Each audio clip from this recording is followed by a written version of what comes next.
Mjambo na habari za asubuhi wapendwa wasikilizaji na watazamaji wa Kivu News Info. Matumaini yetu mko salama salimini na tunakaribisha tena kuungana nasi katika matangazo yetu ya asubuhi ya leo kwa tarehe 12 Mei mwaka 2026. Na katika matangazo yetu ya asubuhi ya leo tutaendelea kuwajulisha taarifa za kina kuhusu hali ya usalama, siasa, afya pamoja na matukio muhimu yaliyoathiri maisha ya wananchi wetu katika majimbo ya Kivu Kusini, Kaskazini, vile na Ituri na maeneo mengine ya nchi.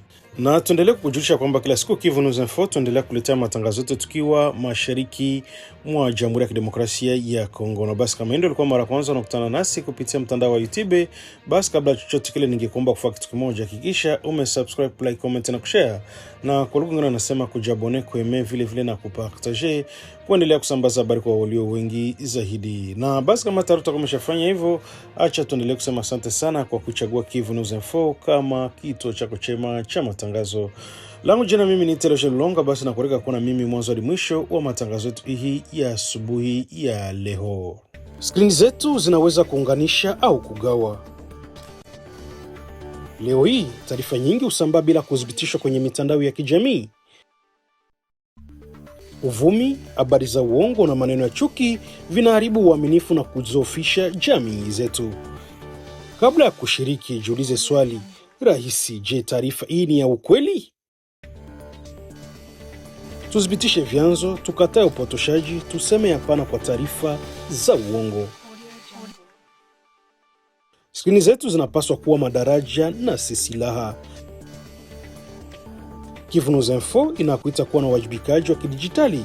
Pamoja tuchague umoja, ukweli na amani.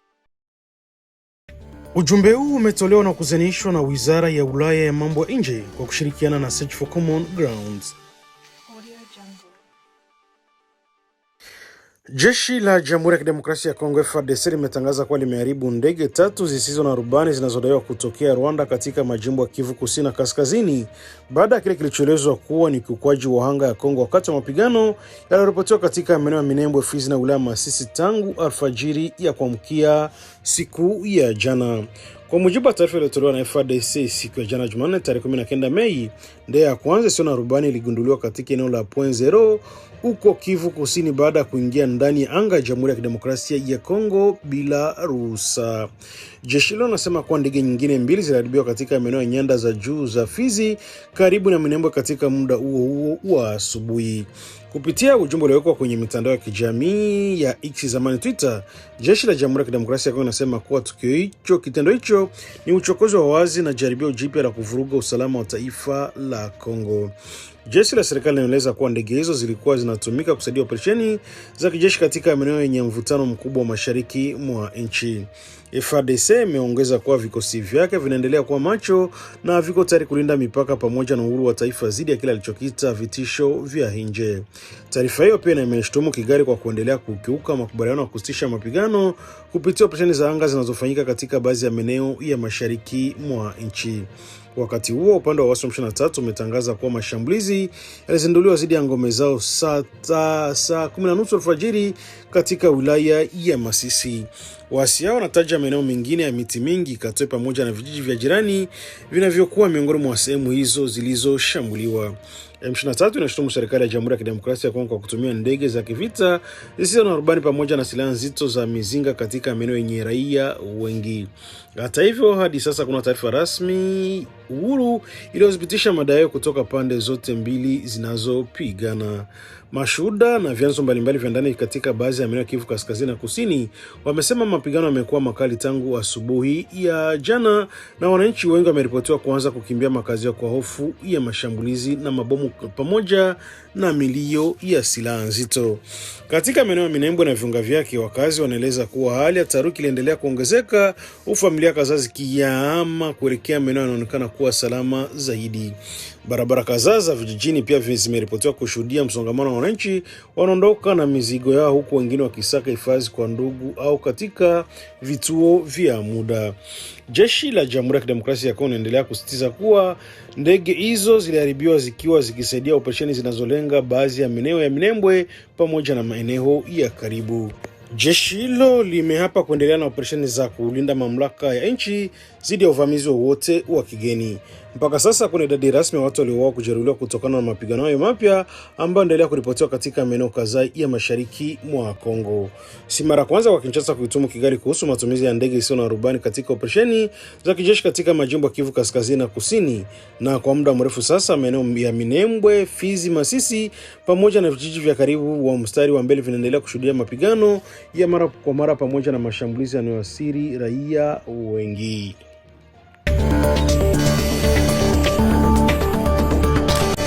Jeshi la Jamhuri ya Kidemokrasia ya Kongo limewadhibitisha hadharani watu 13 walioshikiliwa kushirikiana na kundi la waasi wa ADF pamoja na muungano wa waasi wa M23 wanaodaiwa kuungwa mkono na jeshi la Rwanda. Watuhumiwa waliwasilishwa mbele ya waandishi wa habari siku ya Jumanne mjini Beni, makao makuu ya muda ya jimbo la Kivu Kaskazini mashariki mwa nchi. Katika mkutano wa waandishi wa habari ulioandaliwa na jeshi, maafisa wa FARDC walisema kuwa watu hao walikamatwa katika operesheni mbalimbali za kiusalama zilizofanywa katika maeneo tofauti ya jimbo la Kivu Kaskazini, hasa katika maeneo ambako kwa muda mrefu yamekuwa kumbwa na mashambulizi ya makundi yenye silaha. Akizungumza mbele ya waandishi wa habari, msemaji wa operesheni ya Sokola ya Granor, Luteni Mark Longo, alisema kuwa watu waliowasilishwa wanachukuliwa kama washirika wa moja kwa moja wa adui kwa sababu waliodaiwa kutoa msaada wa kisaikolojia, mawasiliano pamoja na usafirishaji wa taarifa kwa makundi hayo yenye silaha. Kwa mujibu wa jeshi la FARDC, mtu yeyote anashirikiana na kundi au ya waasi anachukuliwa kama sehemu ya kundi hilo. Msemaji alieleza kuwa wale wanaosaidia ADF wanachukuliwa kama wanachama wa ADF, huku wanaosaidia M23 wanahesabiwa kuwa sehemu ya waasi wa M23. Luteni Mark Longo alisema kuwa jeshi linaendelea kufanya kazi usiku na mchana katika kuwatafuta watu wote wanaohusishwa na mitandao ya ugaidi inayotishia usalama wa wananchi katika mashariki mwa Kongo. Aliongeza kuwa kupitia kukamatwa kwa baadhi ya watuhumiwa, jeshi limefanikiwa kugundua mtandao mpana wa watu wanaoshukiwa kushirikiana na waasi hao katika maeneo mbalimbali. Jeshi hilo pia linasema kuwa baadhi ya watuhumiwa waliwasilishwa wanadaiwa kufanya kazi za ukusanyaji wa taarifa kwa niaba ya waasi wa M23. Na kwa mujibu wa jeshi la FARDC, watu hao walikuwa wakitumiwa katika maeneo yanayosimamiwa na jeshi la serikali kwa lengo la kukusanya taarifa za kijeshi ambazo zingetumika kusaidia mashambulizi ya makundi ya waasi. Katika maelezo yake, Luteni Longo alihutumu Rwanda kwa kile alichokiita kuendelea kuwa na mpango wa kupanua ushawishi wake mashariki mwa Kongo kupitia msaada wa makundi ya waasi. Alisema kuwa adui anaendelea kutuma watu katika maeneo ya FARDC kama mawakala wa asili ili kusaidia utekelezaji wa mipango yao ya kivita. Jeshi limewahakikishia wananchi wa Beni pamoja na maeneo ya jirani ya mengine ya Kivu Kaskazini kwa operesheni za kuwasaka waasi na washirika wao zinaendelea kwa nguvu zote. FARDC inasema itaendelea kushirikiana na wananchi katika kukusanya taarifa zitakazosaidia kuzuia mashambulizi na kuimarisha usalama katika maeneo yenye migogoro. Kwa miaka mingi sasa, eneo la Beni inaendelea kuwa miongoni mwa maeneo yaliyoathiriwa zaidi na mashambulizi ya kundi la ADF ambalo limetajwa kuhusika na mauaji ya mamia raia pamoja na mashambulizi dhidi ya vijiji kadhaa katika jimbo hilo la Kivu Kaskazini na Ituri. Kuendelea kwa mapigano kati ya FARDC na waasi wa M23 katika baadhi ya maeneo mashariki mwa Kongo kumeendelea kuongeza hali ya wasiwasi kwa wananchi, huku maelfu ya familia zikiripotiwa kukimbia makazi yao kutokana na hofu ya usalama. Mpaka sasa, mamlaka za kijeshi hazijatoa maelezo zaidi kuhusu utambulisho wa watu waliokamatwa wala hatua za kisheria zitakazofuatwa zaidi yao. Hata hivyo, jeshi linasema uchunguzi unaendelea ili kuwabaini watu wengine wanaodaiwa kuwa sehemu ya mtandao wa ushirikiano na makundi yenye silaha. C'est lui le chauffeur de ces véhicules-là. Et en tant que chauffeur de ce véhicule-là, c'est lui qui a été commandité envoyé par un commandant M23 qui s'appelle Zimurinda Innocent, qui est basé à Rutshuru. Et ce camion contient quoi? Du chanvre que ce commandant M23 qui a fait sortir de la zone ennemie pour qu'on vienne vendre dans notre zone de responsabilité. Avec quelle vision?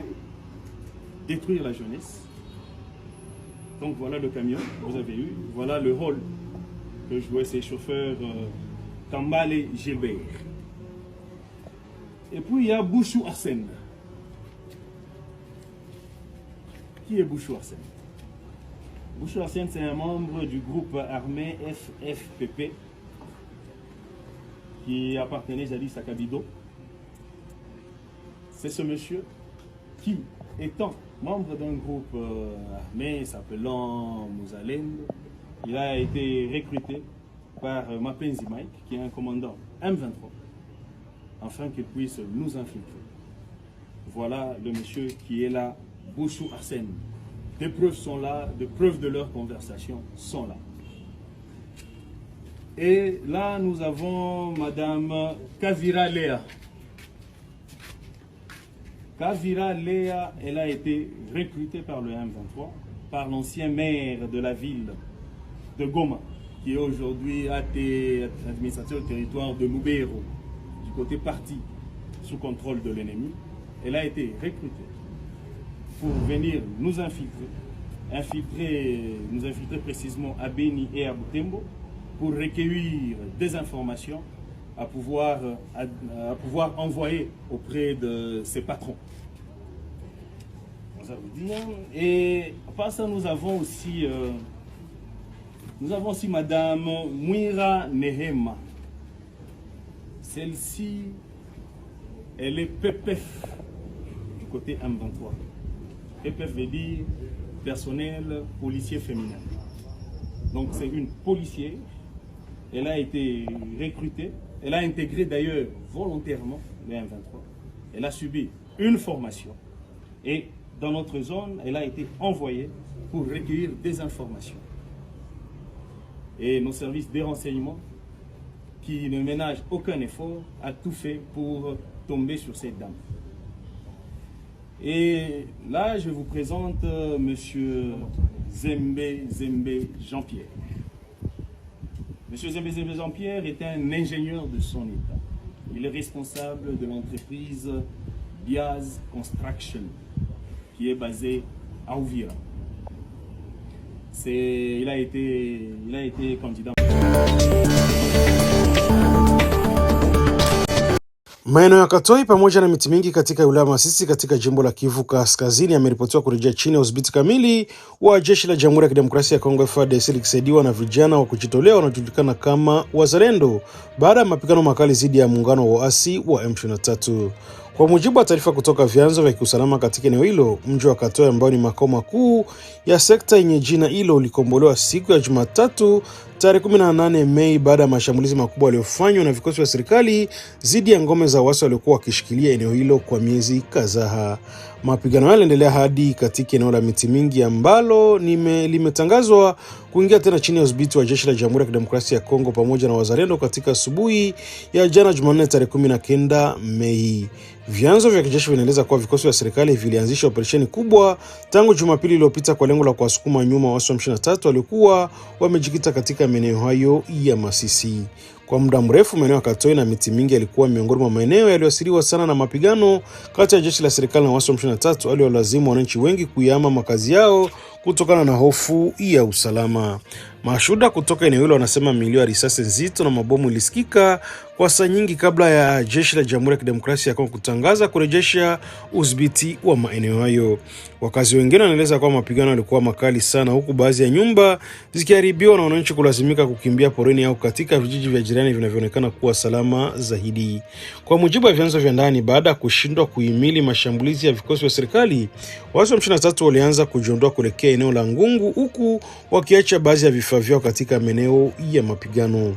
Hata hivyo, FARDC pamoja na Wazalendo waendelea na operesheni za kusafisha maeneo hayo ili kuhakikisha hakuna waasi wanaojificha katika vijiji au milimani inayozunguka maeneo hayo. Vyanzo vya kiusalama vinaeleza kuwa operesheni za upekuzi bado zinaendelea katika baadhi ya maeneo ya Masisi kutokana na hofu ya uwepo wa makundi madogo ya waasi ambao wanaweza kujaribu kurejea kufanya mashambulizi ya kushtukiza dhidi ya vikosi vya serikali pamoja na wananchi.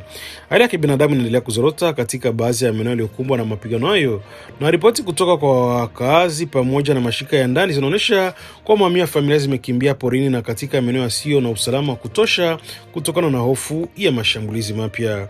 Wananchi waliokimbia mapigano wameripotiwa kukosa chakula, maji safi pamoja na huduma za afya, huku wengine wakilazimika kulala nje katika mazingira magumu.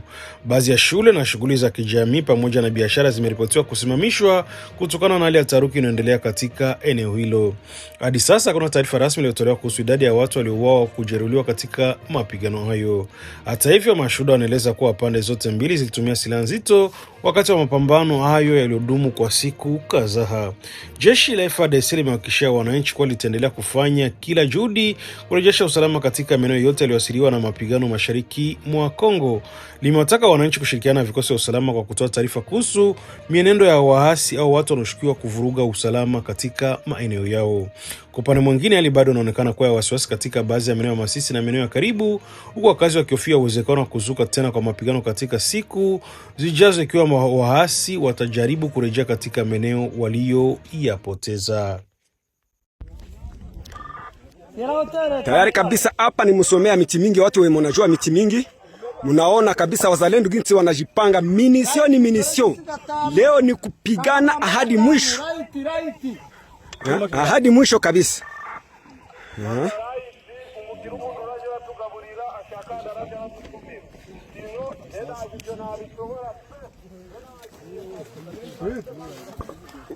We singa fairo.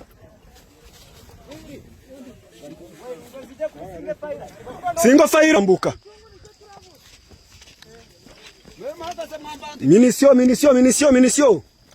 Minisio. Leopard. Mupite. Leopard ipite yote. Trashe miti mingi. Imirambo zile.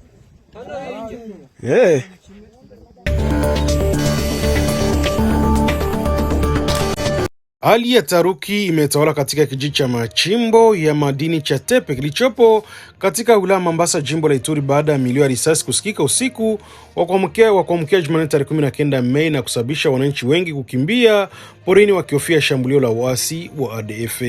Kwa mujibu wa taarifa kutoka vyanzo vya ndani, tukio lilitokea usiku wa Jumatatu tarehe 18 Mei katika kijiji hicho kinachopatikana takriban kilomita 120 kaskazini magharibi mwa njia panda ndani ya kundi la Baeketu katika eneo la Mambasa. Vyanzo hivyo vinaeleza kuwa tukio hilo lilianza kabla ya kuzuka kwa mabishano kati ya luteni mmoja wa jeshi la Jamhuri ya Kidemokrasia ya Kongo pamoja na mlinzi wake binafsi. Inadaiwa kuwa mabishano yaligeuka kuwa makubwa kabla wanajeshi huyo alikuwa akilinda kufyatua risasi dhidi ya mkuu wake. Kwa mujibu wa mashuhuda, luteni huyo alifariki papo hapo baada ya kushambuliwa kwa risasi, na baada ya tukio hilo askari huyo anayeshukiwa kuhusika alikimbia huku akiendelea kufyatua risasi ovyo angani, jambo lilozidisha hofu kubwa miongoni mwa wakazi wa kijiji hicho. Katika vurugu zisizofahamu iliyotokea usiku huo, wananchi wengi walizani kuwa kulikuwa na uvamizi wa waasi wa ADF ambao wamekuwa wakihusishwa mara kwa mara na mashambulizi katika maeneo ya Ituri pamoja na Kivu Kaskazini. Kutokana na hofu hiyo, familia nyingi zimekimbia porini huku usiku kucha, huku wengine wakiacha nyumba zao na mali zao kwa haraka wakisaka usalama. Baadhi ya wakazi wanasema wakilikesha porini bila kuchakula wala makazi ya uhakika kutokana na hofu ya kushambuliwa. Mashuhuda kutokea Tepe wanaeleza kuwa milio ya risasi ilisikika kwa muda mrefu, alofanya wananchi kuamini kuwa kulikuwa na mashambulizi makubwa ya waasi. Wengine wanaripoti kuona watu walikimbia kila upande, huku watoto na wanawake wakilia kwa hofu. Asubuhi ya Jumanne, hali ya utulivu wa kiasi ilianza kurejea katika kijiji hicho baada ya wananchi kugundua kuwa tukio hilo lilihusiana na mgogoro kati ya wanajeshi wa FARDC na si uvamizi wa ADF kama ilivyozaniwa hapo awali. Baadhi ya wananchi waliohama makazi yao wameanza kurejea majumbani mwao, lakini hali ya wasiwasi bado inaendelea ndani ya jamii kutokana na hofu ya matukio mengine ya usalama yanaweza kutokea katika eneo hilo. Mpaka sasa mwanajeshi aliyeshukiwa kumuua luteni huyo bado hajakamatwa na anaendelea kusakwa na vyombo vya usalama. Mamlaka za kiutawala pamoja na jeshi na zile za kijeshi zimetangaza kuanzishwa kwa uchunguzi rasmi ili kubaini mazingira halisi ya tukio hilo pamoja na kuwabaini waliohusika. Maafisa wa usalama wamesema juhudi zinaendelea ili kuhakikisha mtuhumiwa anakamatwa haraka na kufikishwa mbele ya sheria. Wamehakikishia wananchi kuwa hali ya usalama inaendelea kufuatiliwa kwa karibu ili kuzuia taharuki nyingine katika eneo hilo. Wilaya Mombasa ni miongoni mwa maeneo ambayo kwa muda mrefu yamekuwa yakikumbwa na changamoto za kiusalama kutokana na uwepo wa makundi yenye silaha, hasa waasi wa ADF wanahusishwa na mashambulizi dhidi ya raia pamoja na vikosi vya usalama. Kutokana na matukio mara kwa mara ya mashambulizi katika maeneo ya karibu, wananchi wengi wa Mombasa wamekuwa wakiishi katika hofu ya kudumu, huku kila tukio la milio ya risasi likisababisha taharuki na harakati za kukimbia wananchi wanahofia usalama wao. Hadi sasa mamlaka hajatoa taarifa zaidi kuhusu hatua zilizochukuliwa dhidi ya askari anayesakwa wala muda ambao uchunguzi huo utakamilika.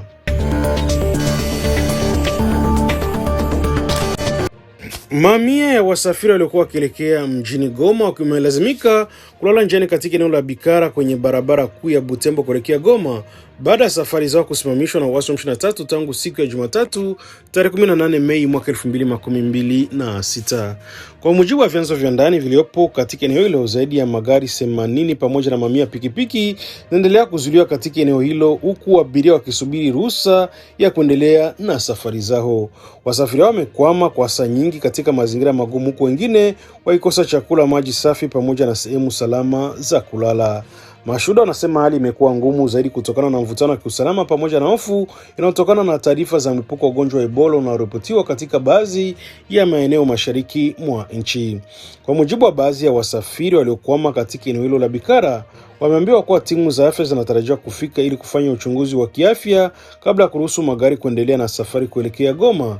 Hata hivyo, hadi sasa timu hizo bado hajafika katika eneo hilo.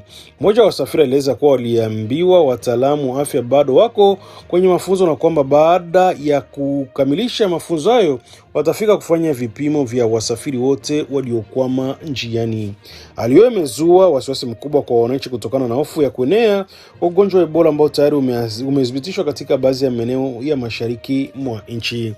Taarifa za kiafya zinaonyesha kuwa tayari kesi moja ya Ebola imethibitishwa mjini Goma, wakati visa vingine vikiripotiwa katika mji wa Butembo pamoja na jimbo la Ituri ambalo linatajwa kuwa kitovu kikuu cha ugonjwa huo kwa sasa. Katika jimbo la Ituri zaidi ya visa 100 vinavyoshukiwa kuwa Ebola vimeripotiwa katika siku za hivi karibuni, yanayozidisha taharuki kwa wananchi pamoja na mamlaka za afya zinazojaribu kudhibiti kuenea kwa ugonjwa huo hatari. Kutokana na hiyo, mamlaka pamoja na vikundi vinavyodhibiti baadhi ya maeneo ya mashariki mwa Kongo vinaonekana kuimarisha hatua za kuangalizi katika njia za usafiri ili kuzuia maambukizi zaidi. Mpaka kati ya Goma na ambao uko chini ya udhibiti wa waasi wa M23 pamoja na nchi jirani Rwanda unaendelea kufungwa tangu Jumatatu. Kufungwa kwa mpaka huko kumezua mamia ya watu na wafanyabiashara waliokuwa wakitegemea kuvuka kwa shughuli mbalimbali za kila siku. Wafanyabiashara wadogo pamoja na wasafiri wanaotumia njia hiyo wamesema hatua hiyo imeathiri kwa kiasi kikubwa shughuli za biashara na usafirishaji wa bidhaa kati ya Goma na Rwanda. Baadhi yao wameeleza kuwa wamekwama bila kujua ni lini mpaka huo utafunguliwa tena.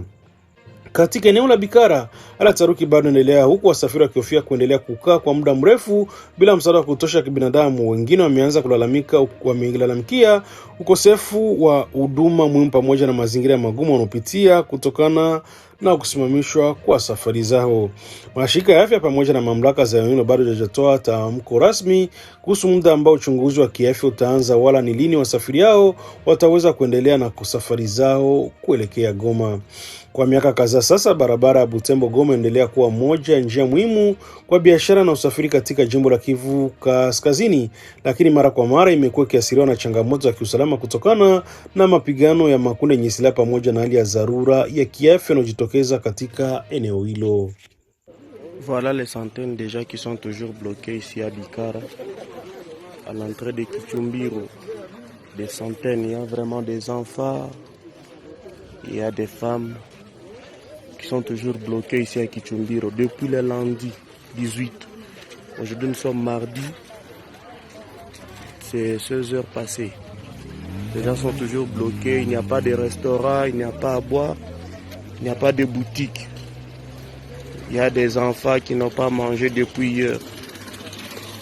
Il voulait se rendre à Goma, quitter Butembo, Beni pour Goma. Voilà que les gens, d'autres dorment dans des véhicules. Il n'y a pas de conditions vraiment pour que les gens vivent ici. Il y a des militaires de M23 qui sont là, ils bloquent toujours la route aux passagers.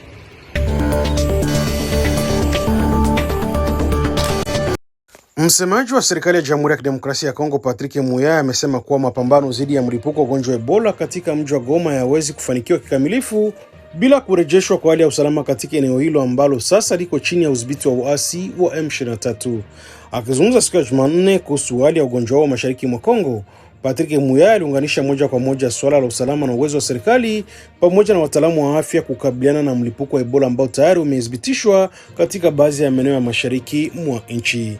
Patrick Muyaya alisema kuwa haiwezekani kwa Rwanda kufunga mipaka wake na Kongo katika mazingira ya sasa, huku akisisitiza kuwa hatua hiyo inaweza kuathiri harakati za kukabiliana na ugonjwa pamoja na maisha ya wananchi wanaotegemea mpaka huo kwa shughuli mbalimbali za kila siku. Hata hivyo, msemaji wa serikali ya Jamhuri ya Kidemokrasia ya Kongo alisisitiza kuwa ni ili kutoa majibu madhubuti dhidi ya Ebola kati ya mji wa Goma ni lazima kwanza kuwe na kuondoka kwa wanajeshi wa Rwanda pamoja na washirika wao wanaoitwa wasaidizi wa waasi wa M23 katika ardhi ya Kongo.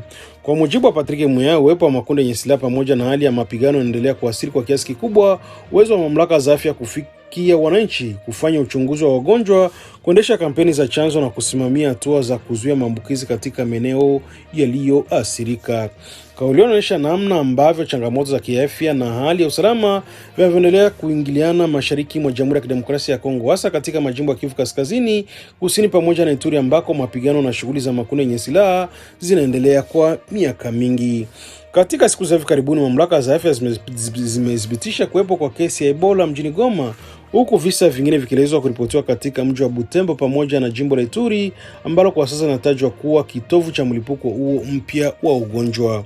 Zaidi ya visa 100 vilivyoshikiliwa kwa Ebola vimeripotiwa katika baadhi ya maeneo ya Ituri, alozua wasiwasi mkubwa kwa wananchi pamoja na mashirika ya afya yanayojaribu kuzuia kuenea kwa maambukizi.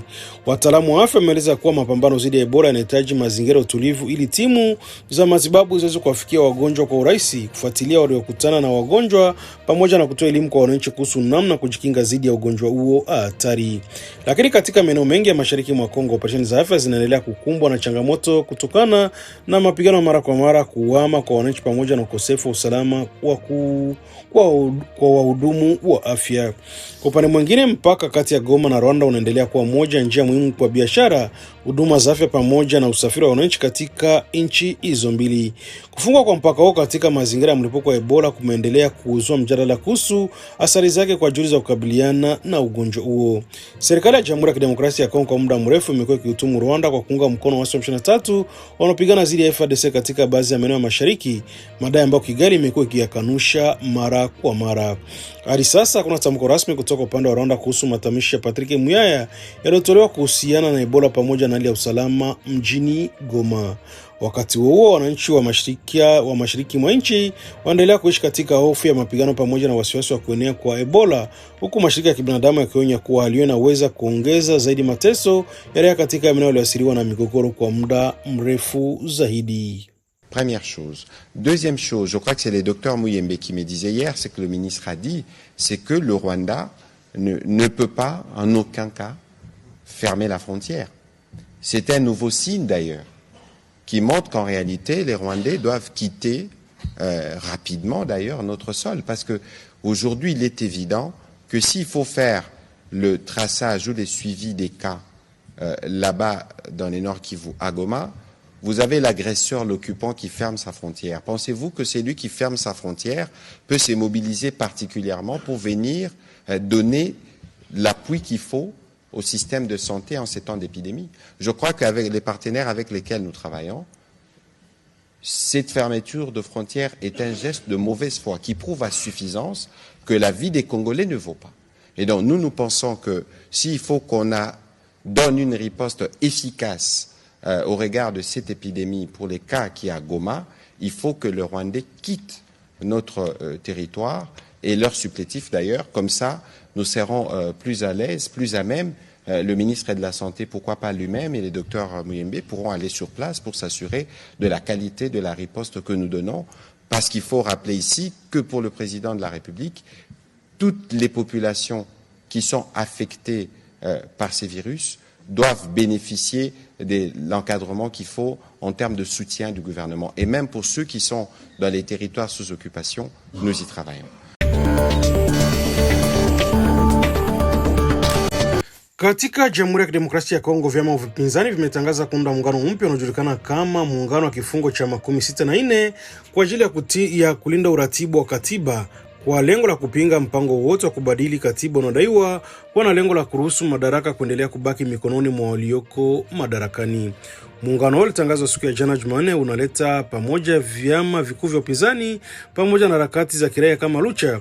Jina lake linalotokana na kifungo cha 64 cha katiba nchi ambacho kinawapa wananchi wajibu wa kupinga mtu au kundi lolote linalojaribu kuchukua au kushikilia madaraka kinyume cha katiba. Kifungo hicho pia kinasema kwa jaribio lolote la kuvunja utaratibu wa katiba linachukuliwa kama kosa kubwa dhidi ya taifa na lazima lipingwe kwa mujibu wa sheria. Wakizungumza mbele ya mamia na wafuasi wao, viongozi wa upinzani akiwemo Martin Fayulu, Beli Sesenga na Jean-Marc Kabunda wamehimiza umoja wa kisiasa na kijamii ili wajibu wao kuzuia kile wanachokiita uwezekano wa kuanzishwa kwa kuditekta na utawala wa kudumu nchini Kongo. Upinzani unamshutumu Rais Felix Antoine Tshisekedi kwa madai ya kujaribu kuanza mazingira ya kubadili katiba ili aweze kugombea muhula wa 3 wa rais, jambo ambalo katiba ya sasa hairuhusu. Wanasema kuwa kila jaribio la kubadilisha katiba kwa njia yote ni uvunjaji wa utaratibu wa katiba na unapaswa kuchukuliwa kama kosa kubwa la uwiano dhidi ya taifa. Pia wanataka serikali kuondoa mara moja masuala ya sheria yanayohusiana na kura maoni referendum inayojadiliwa bungeni.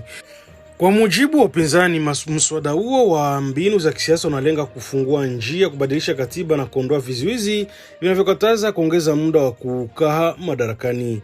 Viongozi wa CESO64 wametangaza kuwa hawatakubali muhula wa 3 wa Rais Felix Antoine Tshisekedi wala kucheleweshwa kwa uchaguzi. Wamesema kuwa ni mara muda wa katiba wa rais utakapomalizika au ikiwa kutakuwa na jaribio la kubadili katiba kinyume cha sheria, kutaanzisha upinzani mkali dhidi ya hatua hiyo. Hali inaonyesha kuongezeka kwa mvutano wa kisiasa nchini Kongo, ambako mpinzani unajipanga dhidi ya mpango wote wa mabadiliko ya katiba, huku upande wa serikali ukiendelea kusitiza uwezekano wa mjadala kuhusu mageuzi ya kitaasisi. Baadhi ya taasisi za kidini ikiwemo kanisa Katoliki pia zinaonya dhidi ya mabadiliko yote ya katiba na kusitiza umuhimu wa kuheshimu sheria na tarehe za uchaguzi zilizopangwa. Kwa sasa hali ya kisiasa nchini Kongo inaendelea kuwa ya taruki, huku pande zote zikionyesha msimamo mkali kuhusu mustakabali wa katiba na uongozi wa nchi kuelekea mwaka 2028.